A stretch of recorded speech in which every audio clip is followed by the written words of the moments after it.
ಸ್ವಾಗತವನ್ನು ಕೋರುತ್ತೇನೆ. ಈ ಕಾರ್ಯಕ್ರಮಕ್ಕೆ ಅತಿಥಿಗಳಾದ doctor Pundalika Kamath, project director post Bidadi, ಇವರಿಗೆ ಅವರ ಅನುಪಸ್ಥಿತಿಯಲ್ಲಿ ಸ್ವಾಗತವನ್ನು ಕೋರುತ್ತೇನೆ. ಕಾರ್ಯಕ್ರಮಕ್ಕೆ ಅತಿಥಿಗಳಾಗಿ ಆಗಮಿಸಿರುವ Prashanth sir, assistant programme manager post, ಇವರಿಗೆ ಈ ಕಾರ್ಯಕ್ರಮಕ್ಕೆ ಸ್ವಾಗತವನ್ನು ಕೋರುತ್ತೇನೆ. ಈ ಕಾರ್ಯಕ್ರಮಕ್ಕೆ ಅತಿಥಿಗಳಾಗಿ ಆಗಮಿಸಿರುವ ಡಾಕ್ಟರ್ ರಶ್ಮಿ ಜೆ, GDMO, ಪ್ರಾಥಮಿಕ ಆರೋಗ್ಯ ಕೇಂದ್ರ ಬೈರಮಂಗಲ, ಇವರಿಗೆ ಕಾರ್ಯಕ್ರಮಕ್ಕೆ ಸ್ವಾಗತವನ್ನು ಕೋರುತ್ತೇನೆ. ಈ ಕಾರ್ಯಕ್ರಮಕ್ಕೆ ಅತಿಥಿಗಳಾಗಿ ಆಗಮಿಸಿರುವ miss Biligemma, senior nursing officer, ಇವರಿಗೆ ಸ್ವಾಗತವನ್ನು ಕೋರುತ್ತೇನೆ.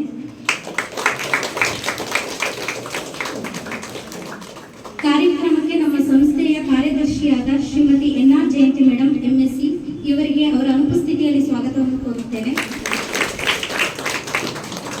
ಕಾರ್ಯಕ್ರಮಕ್ಕೆ ನಮ್ಮ ಸಂಸ್ಥೆಯ ಪ್ರಾಧ್ಯಾಪಕರಾಗಿರುವ doctor Darshan Deep sir, MBBS, D ortho, MS ortho, ಕಾರ್ಯಕ್ರಮಕ್ಕೆ ಸ್ವಾಗತವನ್ನು ಕೋರುತ್ತೇನೆ. ಈ ಕಾರ್ಯಕ್ರಮಕ್ಕೆ ನಮ್ಮ ಸಂಸ್ಥೆಯ ನಿರ್ದೇಶಕರಾಗಿರುವ Shrimati doctor Shreya Ashwath ma'am, MBBS, MD paediatrics, ಇವರಿಗೆ ಅವರ ಅನುಪಸ್ಥಿತಿಯಲ್ಲಿ ಸ್ವಾಗತವನ್ನು ಕೋರುತ್ತೇನೆ. ಕಾರ್ಯಕ್ರಮಕ್ಕೆ ಆಗಮಿಸಿರುವ ನಮ್ಮ ಸಂಸ್ಥೆಯ ಪ್ರಾಂಶುಪಾಲರಾದ doctor Arpita madam, MSc nursing, PhD nursing, ಇವರಿಗೆ ತುಂಬು ಹೃದಯದ ಸ್ವಾಗತವನ್ನು ಕೋರುತ್ತೇನೆ. ಕಾರ್ಯಕ್ರಮಕ್ಕೆ ಆಗಮಿಸಿರುವ ಮಿಸ್ಟರ್ ಪ್ರಕಾಶ್ ಮತ್ತು ಮಿಸ್ಟರ್ ಶ್ವೇತಾ, CDC ಕೋಆರ್ಡಿನೇಟರ್, ಇವರಿಗೆ ತುಂಬು ಹೃದಯದ ಸ್ವಾಗತವನ್ನು ಕೋರುತ್ತೇನೆ. ಕಾರ್ಯಕ್ರಮಕ್ಕೆ ನಮ್ಮ ಸಂಸ್ಥೆಯ ಪ್ರಾಧ್ಯಾಪಕರಾಗಿರುವ ಶ್ರೀಮತಿ ಶ್ರುತಿ HJ ಮೇಡಮ್ ಮತ್ತು ದೇವಿಕಾ ಮೇಡಮ್ ರವರಿಗೆ ತುಂಬು ಹೃದಯದ ಸ್ವಾಗತವನ್ನು ಕೋರುತ್ತೇನೆ. ಕಾರ್ಯಕ್ರಮಕ್ಕೆ ಆಗಮಿಸಿರುವ ಎಲ್ಲ ಗ್ರಾಮಸ್ಥರಿಗೆ ನನ್ನ ತುಂಬು ಹೃದಯದ ಸ್ವಾಗತವನ್ನು ಕೋರುತ್ತೇನೆ.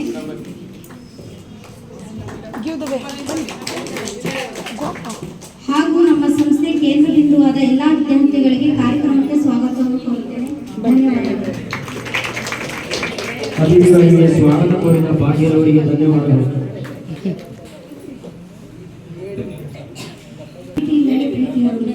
ಈ ಕಾರ್ಯಕ್ರಮದ ಮುಖ್ಯ ಘಟ್ಟ ಉದ್ಘಾಟನೆ. ದೀಪ ಬೆಳಗಿಸುವ ಮೂಲಕ ಈ ಸಮಾರಂಭವನ್ನು ವೇದಿಕೆ ಮೇಲೆ ಉಪಸ್ಥಿತಿರುವ ಎಲ್ಲ ಗಣ್ಯರು ನೆರವೇರಿಸಬೇಕೆಂದು ವಿನಂತಿಸಿಕೊಳ್ಳುತ್ತೇನೆ.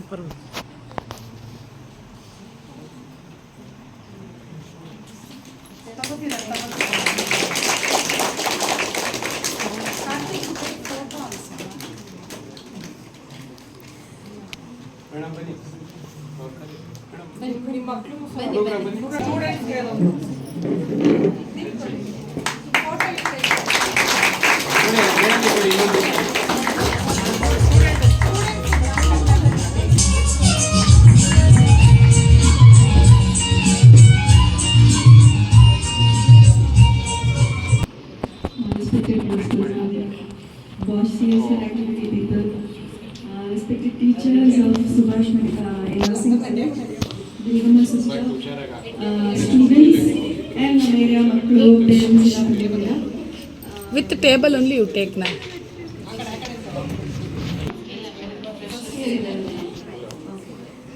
Nursing ಇಷ್ಟಪಟ್ಟು ಬಂದಿದ್ದೀರಾ, nursing ಕಂಟಿನ್ಯೂ ಮಾಡಬೇಕಂತಿದ್ದೀರಾ, you have to be compassionate and kind towards the patients. ಆಯಿತಾ, ಯಾವಾಗಲೂ ಕಾನ್ಸಂಟ್ರೇಷನ್ ಪೇಷಂಟ್ ಮೇಲೆ ಇರಬೇಕು. ಯಾವುದು ತಪ್ಪು ಮಾಡಬಾರ್ದು. ನಾವು ಒಂದು ಸಣ್ಣ ತಪ್ಪು ಮಾಡಿದ್ರೆ ಪೇಷಂಟ್ಸ್ ಲೈಫ್ ಕಾಸ್ಟ್ ಆಗುತ್ತಲ್ವಾ, ಅದಕ್ಕೆ BP ಕರೆಕ್ಟಾಗಿ ಚೆಕ್ ಮಾಡಬೇಕು, ಪಲ್ಸು, ಸ್ಯಾಚುರೇಷನ್ ಅವೆಲ್ಲ ಎಲ್ಲರೂ ಕರೆಕ್ಟಾಗಿ ಚೆಕ್ ಮಾಡಬೇಕು. ಪರವಾಗಿಲ್ಲ ಬಿಡು, ನಾರ್ಮಲೇ ಇರುತ್ತೆ, ಏನು ಮಾಡೋಕ್ಕಾಗಲ್ಲ, ಹಾಗೆ ಬರ್ದು ಬಿಡೋಣ ಅಂತ ಯಾವತ್ತೂ ಮಾಡಬಾರ್ದು. ಆಯಿತಾ, ನಮ್ಮ ಸಿಸ್ಟರ್ಸ್ಗೋಸ್ಗೆ ಹೇಳ್ತಾ ಇರ್ತೀನಿ.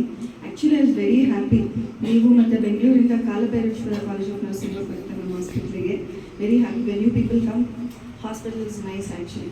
ಸೋ ಮೆನಿ ಪೀಪಲ್ ಇದ್ದಾರೆ ಇನ್ ದ ಹಾಸ್ಪಿಟಲ್. ಚೆನ್ನಾಗಿ ಅನಿಸ್ತಾ ಇರುತ್ತೆ. ಮತ್ತು people help us so much ಹಾಸ್ಪಿಟ್ಲಲ್ಲಿ. ಮತ್ತು ಆಚೆ ನೀವು ನಿಮ್ಮದು ಕಮ್ಯುನಿಟಿ ಮೆಡಿಸಿನ್ ಮಾಡ್ಕೋತಾ ಇರ್ತೀರಾ, ಆ್ಯಂಡ್ ನಮ್ಮ ಹಾಸ್ಪಿಟಲಲ್ಲಿ ಇದೆ so much help and you people come to our hospital. ಯಾರ್ಯಾರು ಇದನ್ನು ಮಾಡ್ಬೇಕಂತಿದ್ದೀರಾ ಕಾನ್ಸಂಟ್ರೇಟ್ ಮಾಡಿ ಚೆನ್ನಾಗಿ ಕಲ್ತ್ಕೊಳ್ಳಿ. When you come out of the college also you have to learn lot of things ಅಲ್ವಾ. ಚೆನ್ನಾಗಿ ಕೆಲಸ ಕಲ್ತ್ಕೊಳ್ಳಿ. ನರ್ಸಿಂಗ್ ಇಷ್ಟ ಇಲ್ಲ ಅಂತನವರು you can go IAS. become IAS officers and be good administrators. ಅಲ್ವಾ? ಫೋರ್ಸ್ ಮಾಡಿ ಕಳಿಸ್ಬಿಟ್ಟಿರ್ತಾರೆ ತಾನೆ ಇಲ್ವಾ? ಎಲ್ಲರೂ ಇಷ್ಟಪಟ್ಟು ಬಂದಿದ್ದೀರಾ ನರ್ಸಿಂಗಿಗೆ? All of you have come because you wanted to become nurses. No. The ones who are not interested to be nurses, you can become IAS officers. That's what I'm saying. You can become administrative officers and be lives. Aita? Okay? Thank you so much. ತಮ್ಮ ಅನಿಸಿಕೆಯನ್ನು ಹಂಚಿಕೊಳ್ಳಬೇಕೆಂದು ಕೇಳಿ. So ಎಲ್ಲರಿಗೂ ನಮಸ್ತೆ. So ಏನಿ students Subhash ಹಾಸ್ಪಿಟಲಿಗೆ ಬಂದಿದ್ದೀರಾ, ತುಂಬ ದೂರದಿಂದ ಬಂದಿದ್ದೀರಾ. You are from some other state, from Kerala, different States.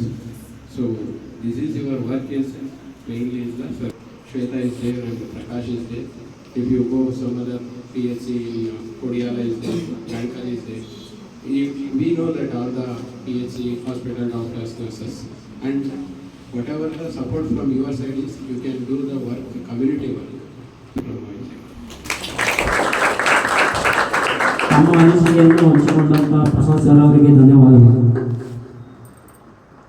ನಮ್ಮ ಸಂಸ್ಥೆಯ ಪ್ರಾಂಶುಪಾಲರಾದ ಡಾಕ್ಟರ್ ಅರ್ಪಿತಾ ಮೇಡಮ್ ಅವರು ಕಾರ್ಯಕ್ರಮದ ಕುರಿತು ಮಾತನಾಡಬೇಕೆಂದು ಕೇಳಿಕೊಳ್ಳುತ್ತಾರೆ. ನಾವು ತಗೊಂಡಿದ್ದು ತುಂಬಾನೇ ಸಂತೋಷ ಇದೆ. ಇವನ್ ನಮ್ಮ ಸ್ಟೂಡೆಂಟ್ಸ್ ಎಲ್ಲ ತುಂಬಾ ಹೇಳ್ತಿರ್ತಾರೆ PHC ಬಹಳ ಕಲ್ತ್ವಿ ಅಂತ. Even whatever we teach them theory, ನಾವು ಏನೇ ಹೇಳ್ಕೊಡ್ಬೋದು, ಥಿಯರಿನಲ್ಲಿ ಹಾಗೆ ಮಾಡ್ಬೇಕು ಹೀಗೆ ಮಾಡ್ಬೇಕು ಏನೇ ಹೇಳ್ಕೊಡ್ಬೋದು, but most of the things they will learn through practice. ಅವರು ಪ್ರಾಕ್ಟೀಸ್ ಮಾಡಿದ್ರೇನೆ ಅವ್ರು ಕಲೀಲಿಕ್ಕೆ ಸಾಧ್ಯ.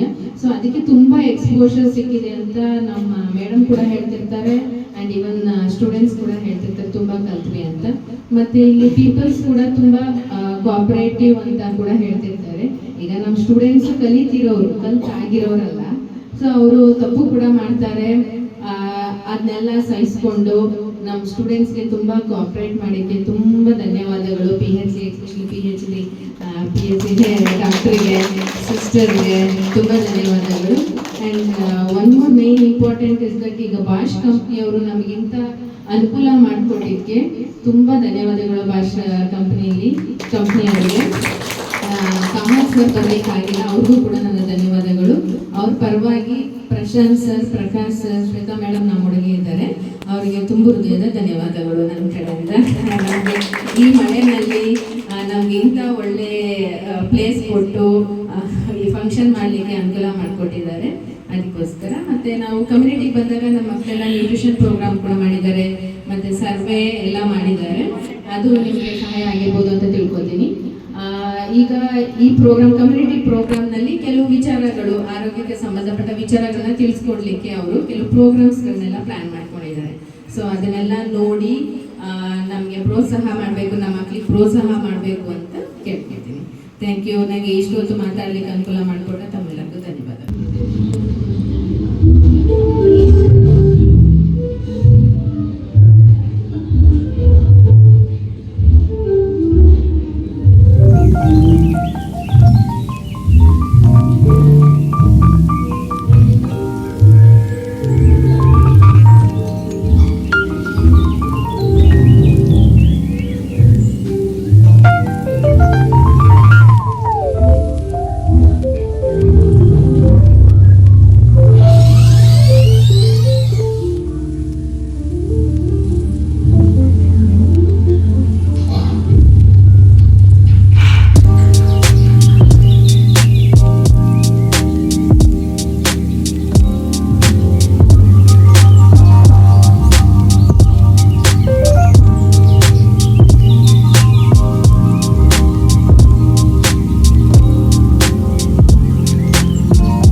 5ನೇ ಸೆಮಿಸ್ಟರ್ ವಿದ್ಯಾರ್ಥಿನಿ Subhash college of nursing Bidadi.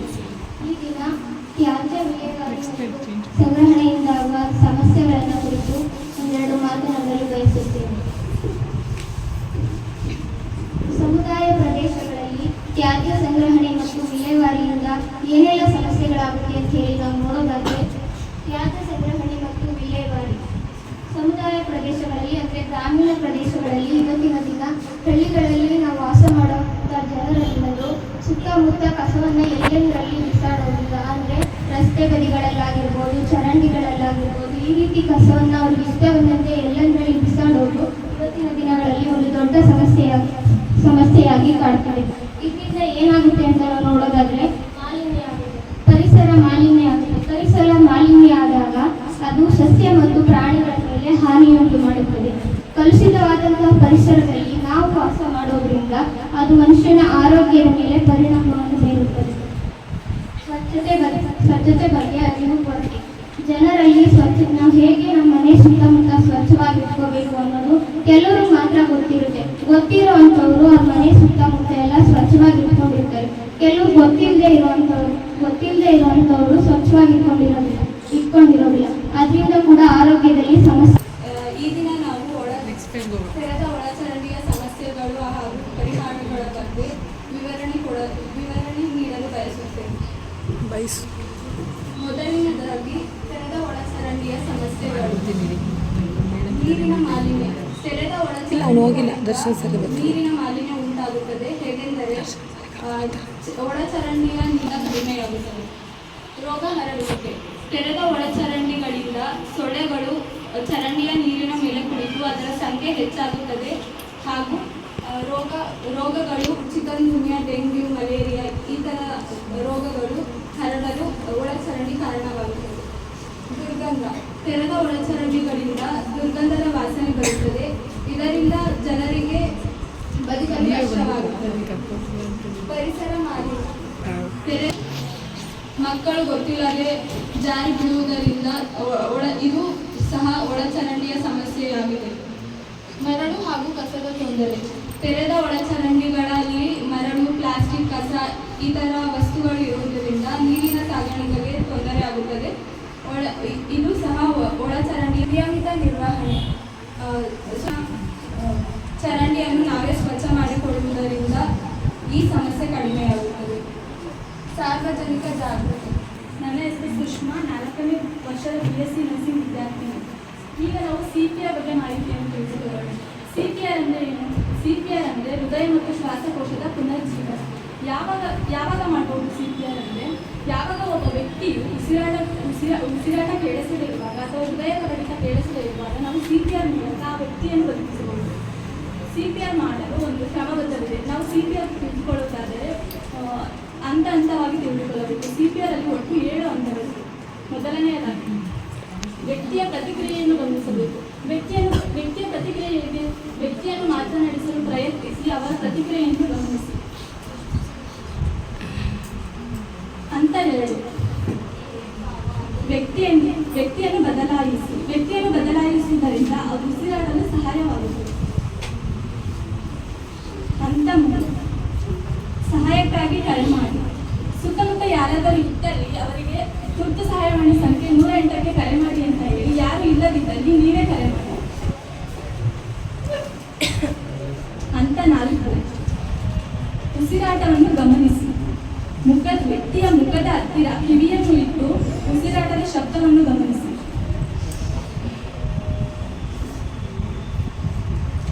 ಹಂತ 5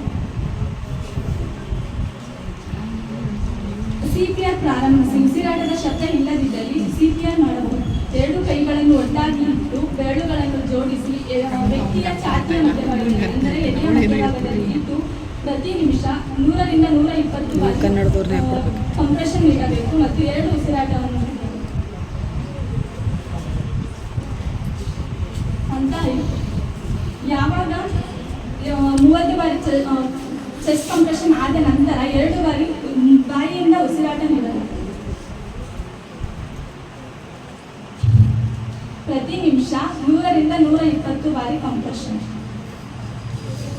ಹಂತ 6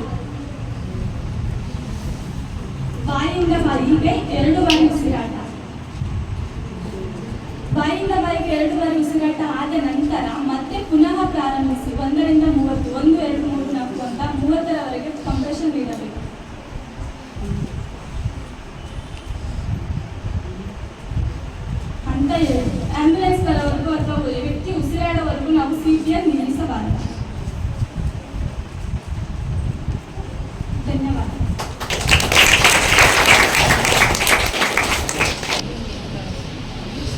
ಎಲ್ಲರಿಗೂ ಶುಭ ಮಧ್ಯಾಹ್ನ. ನನ್ನ ಹೆಸರು ಅನುಶ್ರೀ. ನಾನು ಪ್ರಥಮ ಫಸ್ಟ್ ಇಯರ್ JNN ತರಗತಿಯಲ್ಲಿ ಓದುತ್ತಿದ್ದೇನೆ. ಇಂದು CPR ಅಥವಾ ಎಪಿಲೆಪ್ಸಿ ಅಥವಾ ಫಿಟ್ಸ್ ಬಗ್ಗೆ ಮಾಹಿತಿ ತಿಳಿದುಕೊಳ್ಳೋಣ. ಮೊದಲನೆಯದು, ಶಾಂತವಾಗಿರಿ, ಆತಂಕ ಪಡಬೇಡಿ, ಹೆಚ್ಚಿನ ಸಮಸ್ಯೆಗಳನ್ನು ತಪ್ಪಿಸಬಹುದು. ಏನು ಮಾಡಬೇಕು? ಬಿಗಿಯಾದ ಬಟ್ಟೆಯನ್ನು ಸಡಿಲಗೊಳಿಸಿ, ವ್ಯಕ್ತಿಯನ್ನು ನೆಲದ ಮೇಲೆ ಮಲಗಿಸಿ, ತಲೆಯ ಕೆಳಗೆ ಬಟ್ಟೆ ಅಥವಾ ಟವಲನ್ನು ಇಡಿ. ಮೂರನೇ ಹಂತ ನಾವು ಮೂರನೇ ಹಂತ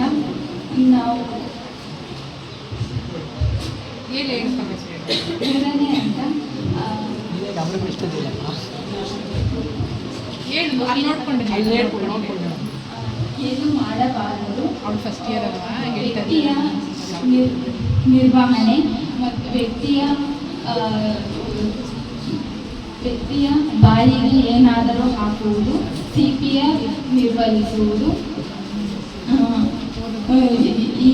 ಯಾವ ಸಂದರ್ಭದಲ್ಲಿ ವೈದ್ಯಕೀಯ ಸಹಾಯ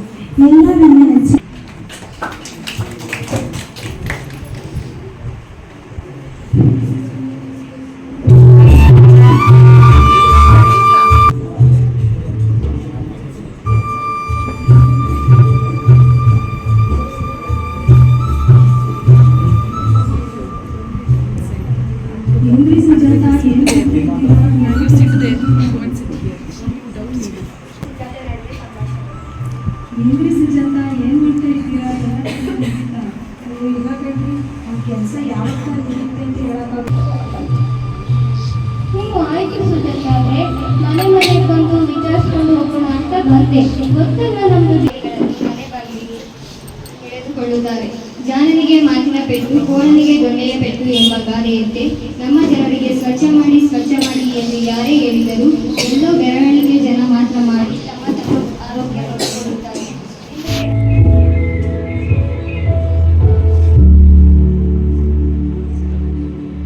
ಭುಜಂಗಾಸನ.